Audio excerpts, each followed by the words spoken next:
Let's talk about a homeowner's absolute worst nightmare, water damage. It's chaotic, it's incredibly stressful, but understanding the process from that initial oh no moment all the way to recovery is really the key to getting through it. So let's dive right in. Just picture this for a second. You walk in the door and you hear it, that dripping sound, or worse, a splashing sound. Your basement's turning into a swimming pool, a pipe's burst, panic immediately sets in, right? But what happens next, in the minutes, the hours, and the days that follow, is actually a super methodical, scientific process. So where does this all even begin? Well, the first step in understanding the response is really knowing the enemy and, knowing its favorite ways to attack your home. Yeah, the causes are often depressingly familiar, aren't they? If you live somewhere cold, that freeze-thaw cycle is just brutal on pipes. Sump pumps, well, they have a nasty habit of failing during the exact storm you need them for. And even something as simple as a washing machine hose can dump hundreds of gallons of water an hour. Any one of these can trigger a total disaster. But here's the real kicker. That puddle you see on the floor, that's just the opening act. The real danger, the serious damage, is the stuff you can't see at all. So you might see a simple little water stain on the ceiling, but what's happening behind the scenes is that your home's bones, the insulation, the wood framing, the subfloor are getting totally saturated. That damp carpet you're looking at is hiding a soaked pad and subfloor underneath. And that becomes the perfect breeding ground for what's coming next. And that brings us to the clock. You have a shockingly short window. We're talking just 24 to 48 hours before mold starts to grow on all those wet, hidden materials. And at that point, this isn't just a cleanup issue anymore. It quickly turns into a serious health issue. That clock is always ticking. So how does water even get to those hidden places? It's all because of something called water migration. You know how a paper towel just sucks up a spill on the counter? It's the exact same idea. Porous stuff like drywall and wood will literally pull water up and out, spreading the problem far, far away from where it all started. And this is exactly why a professional emergency response is so critical. It's not just about mopping up the mess. It's about stopping that hidden migration in its tracks and beating that mold clock. In this world, speed is absolutely everything.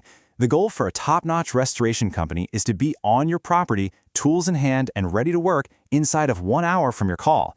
Every single minute you save could literally mean preventing thousands of dollars in further damage.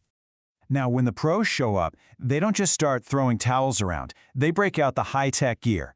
Thermal cameras let them see temperature differences inside your walls that scream hidden moisture. Moisture meters give them exact readings, not guesses, of how saturated your drywall and wood are. This is diagnostics, not guesswork. And this is why all that tech is such a huge deal. Every single photo, every moisture reading, every log of what equipment was used, it all served as critical evidence for your insurance claim. Without that professional documentation, you're running a huge risk of having your claim disputed or maybe even flat out denied. Okay, so once the situation is assessed and everything's documented, the real work begins. We're on the road to recovery now, and it's a methodical, scientific process to get your home back to normal. The whole big, complicated process really boils down to these 3 core stages. First, extraction. That's getting rid of all the standing water you can see. Then comes the most critical scientific part, the structural drawing. And finally, reconstruction, which is just what it sounds like, putting your home back together again. But listen, not all water is created equal. The source of the water tells us how contaminated it is. Clean water from a supply pipe is one thing, but black water from a sewage backup? That's filled with dangerous bacteria and requires completely different safety gear and cleanup protocols. Getting a structure completely and totally dry is not a quick job. It's a science of carefully managing temperature, humidity, and airflow. For a pretty standard situation, you should expect professional drying equipment to be running in your home for about 3 to 5 days, and sometimes even longer for dense materials like hardwood. So of course, this brings us to the big questions on everyone's mind. What on earth is this going to cost? And more importantly, how can I stop it from ever happening again? The final bill really comes down to a few key factors. That water category makes a huge difference. Category 3 is by far the most expensive to deal with. But the biggest variable that you can actually control is time. The faster you act, the less damage spreads, and believe me, the lower that final cost is going to be.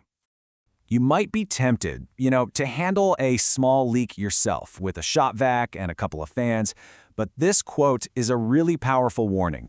DIY cleanups almost always miss that trapped moisture, which can lead to a catastrophic mold problem down the road that costs many, many times more than the initial repair would have. Honestly, the best way to deal with water damage is to prevent it in the first place. And the good news is, a lot of prevention is pretty straightforward stuff. A little bit of annual maintenance on your sump pump, insulating some pipes, checking those cheap appliance hoses every now and then, and clearing your gutters, it can all save you from a massive headache and a huge expense. And that really leaves us with this one final thought. Getting your home dry after a disaster, well, that's the end of one chapter. But it should also be the beginning of the next one, making your home more resilient. Because the real question isn't just about recovering from the last problem. It's about being ready to prevent the next one.